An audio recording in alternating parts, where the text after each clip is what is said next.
tadi disebut dengan akademisi ataupun cendekiawan, insya Allah lah ya, kita belajar untuk lebih kritis juga ya, bagaimana munculnya positivisme ini ya, kemudian dibantah oleh, ada tadi menyebutnya dengan post positivisme atau sebenarnya lebih tepat ya anti positivisme gitu ya. Tapi di sini kita tidak menyebutkan, di sini tuh ya karena ranahnya yang saling debat atau yang saling mengembangkan teori itu adalah di western sana gitu, sehingga kemudian ini Islamnya di mana gitu ya. Jadi cendekiawan Islam di situ di mana gitu. Oh, mungkin mereka mengambil ada beberapa gitu ya, sehingga ketika bicara tentang riset metodologi, kita sangat sedikit sekali menemukan bagaimana saya menyebutnya dengan the art of Islamic research ataupun Islamic research approach gitu ya, bagaimana pendekatan dari penelitian berbasis Islam. Kenapa? Karena ya memang beda sih ya. Jadi basic paradigmnya itu,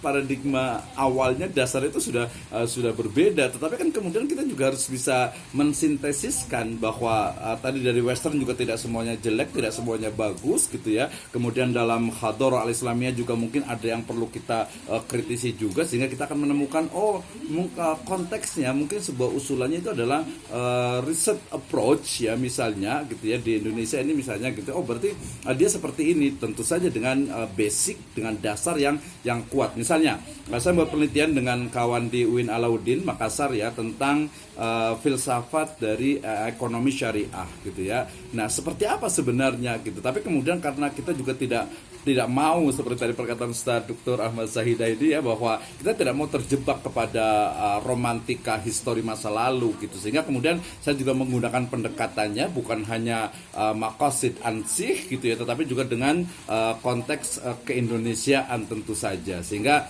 kemudian epistemologinya pun dia juga bukan tadi mengawang-awang, tetapi dia juga mampu membumi sesuai dengan kultur dan juga saya nyebutnya dengan basic filosofi dari ya masyarakat di Nusantara ini tentu saja. Oke, ini ketika bicara tentang epistemologi ini menjadi sangat debatable, apalagi ketika kita membawa-bawa Islam gitu ya, seolah-olah itu nggak ada tempat tuh untuk sebuah kebenaran, karena memang base-nya adalah tadi wahyu gitu ya. Oke, ini juga menarik ketika gerakan humanisme ya, mungkin salah satu hasilnya adalah hak asasi manusia itu muncul gitu ya, maka kemudian human nature sebagai satu asumsi hubungan antara manusia dengan manusia dengan lingkungannya, tentu saja dengan semesta. Kemudian dia dibatasi. Ya udahlah, namanya juga ilmu itu kan netral. Bapak Ibu sekalian, ini saya mungkin ya tidak setuju dengan mengatakan bahwa ilmu itu netral gitu ya. Ketika saya kemarin hampir 3-4 kali membuat workshop tentang menulis dengan ChatGPT, saya mengatakan ChatGPT itu dia tidak netral, dia punya ideologi, dia punya paradigma gitu ya, sehingga kita nggak bisa kemudian mengambil 100% itu dari ChatGPT gitu ya, karena saya, dan ini bukan sebuah ini, saya explore ChatGPT itu, ternyata ketika saya berbicara, saya menanyakan tentang ini, jawabannya dia ya datar-datar saja, apalagi ketika bicara tentang misalnya isu-isu LGBT misalnya dan sebagainya, mereka akan stop di situ ya. Bahkan nanti yang dimunculkan tadi adalah hak asasi manusia dan lain sebagainya ya. Berarti saya bisa mengatakan ChatGPT punya ideologi, punya paradigma dan seterusnya, dan no problem, kita hidup di dunia ya, silakan saja gitu, tinggal kita bisa diskusi tentu saja. Nah, tadi ketika bicara tentang human nature ini dalam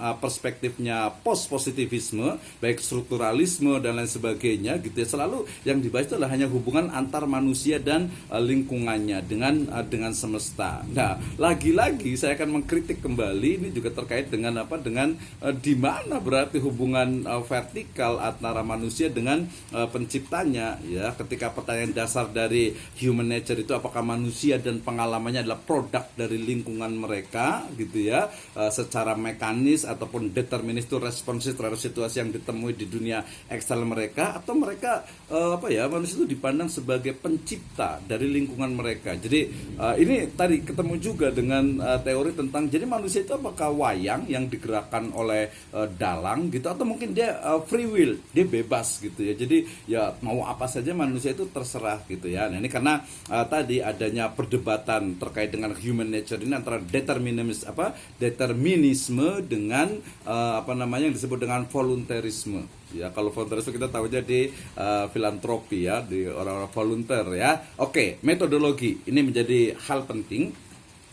Kenapa? Karena dia berangkatnya pun dari sebuah paradigma yang kemudian membangun asumsi-asumsi ya, sehingga kemudian seseorang itu berusaha untuk mencari sebuah kebenaran ilmu ya. Nanti ada tahu, ada ilmu, ada pengetahuan, ada ilmu gitu ya. Nah, ini biasanya tadi memang dunia sosial tentu saja. Nah, jadi pertanyaan dasarnya, apakah dunia sosial ini adalah real, nyata, kemudian juga kenyataan objektif itu dia berada di luar individu, ataukah dia lebih soft ya, dan juga kenyataan personal yang berada di dalam diri individu. Nah, dari metodologi ini kita akan menemukan banyak sekali perdebatan terkait dengan bagaimana sebenarnya penelitian ataupun research approach ataupun research design ataupun research paradigm itu menjadi sebuah objek yang menurut saya itu sangat mungkin untuk bisa dikembangkan. Saya membaca juga beberapa buku terkait dengan filsafat penelitian dari beberapa profesor yang ada di Indonesia gitu ya.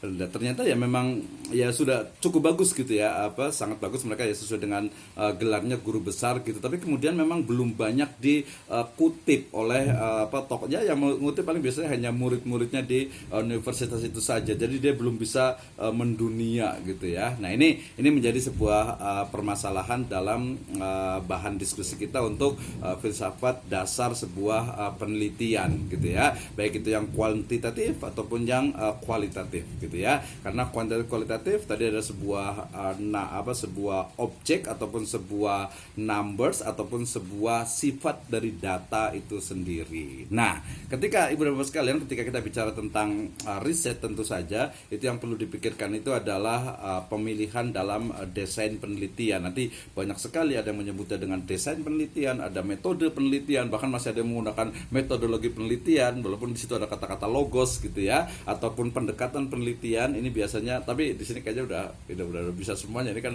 dosen semuanya gitu ya. Tapi saya ambil dari Densey dan Lincoln ini juga tahun 94 terkait dengan pilihan desain. Sehingga Ibu dan Bapak sekalian ketika mengajarkan tentang misalnya untuk penelitian tindakan kelas ya, pastikannya mau di riset itu apa, kemudian juga ada sesuatu yang novelty-nya itu ada sesuatu yang baru, dan yang paling penting tentu saja menyelesaikan masalah tanpa masalah tentu saja seharusnya gitu. Jadi tidak meninggalkan itu. Nah, ini terkait dengan pemilihan desain penelitian. Waktu saya kayaknya udah mau habis ini ya. Oke, dikit lagi ya. Jadi terkait dengan field of inquiry-nya, kemudian juga paradigm-nya, ya paradigm dari theoretical-nya, kemudian juga dari riset paradigm-nya itu juga penting sekali gitu ya, sehingga kemudian nanti sampai kepada melibatkan proses dalam teknik pengumpulannya, dan yang paling penting tentu saja how to analyze data gitu ya. Nah, ini yang kalau menurut saya kalau menurut saya ada sebagai sebuah tamparan keras untuk peminat ataupun ya muslim yang konsen di Islamic Studies gitu ya, ketika bicara tentang how to analyze data in Islamic perspective itu kayak gimana gitu. Paling ya biasanya paling terbatas pada orang-orang yang di Dirosah Islamiyah, di ulumul Quran, ulumul hadis, mungkin ada fikih ya, mungkin juga ada muqarran perbandingan, mungkin juga ada tahqiq misalnya gitu, taklid dan lain sebagainya. Nah, itu belum banyak dikembangkan. Ini menurut saya gitu ya, perspektif saya mungkin masih banyak keterbatasan. Ini perlu kita kembangkan sehingga sebuah ilmu tentu saja pertama berangkat dari permasalahan yang ada di masyarakat, kemudian diriset, dibuat penelitian, kemudian dengan riset metodologi yang benar, dengan analisis data yang benar, kemudian menghasilkan sebuah kesimpulan, dan kesimpulan ini bisa dimanfaatkan oleh masyarakat sehingga masyarakat bisa mendapatkan manfaat dari para akademisi, dari para peneliti terkait dengan penelitian yang digunakan. Metodenya seperti apa, metodologi seperti apa, perspektif teoritisnya seperti apa, termasuk juga epistemologi yang mendukung dari teori yang digunakan tersebut. Terakhir ini terkait dengan elemen dalam desain penelitian. Ya, tadi saya sebut dengan epistemologi terkait dengan dia apakah objektivisme, konstruksionisme atau subjektivisme. Ya, perspektif teoritisnya terkait dengan positivisme, saya menyebutnya dengan post-positivisme ataupun interpretatif ataupun postmodernisme. Ada modernisme, ada postmodernisme. Kemudian metodologi ini saya batas sedikit saja, hanya empat saja, ya, eksperimental, etnografi, fenomenologi, grounded teori, case study, literatur review, kajian pustaka, ya banyak sekali, termasuk saya menyebutnya selalu dengan Islamic research approach gitu. Apakah dia sebuah approach ataukah sebuah metode? Saya rasa ini bisa menjadi sebuah ya diskusi kita bersama. Dan kalau teknik ya sampling, kuesioner, interview, atau mungkin dengan statistik, dengan SPSS, dengan e-views, dengan Lisrel, dengan SAMPS dan sebagainya, itu sesuai dengan objek yang dibuat penelitiannya. Ini banyak sekali pembahasan saya terkait dengan penelitian, ya, termasuk juga tentang karakter-karakter dari penelitian yang ada. Baik, terima kasih. 35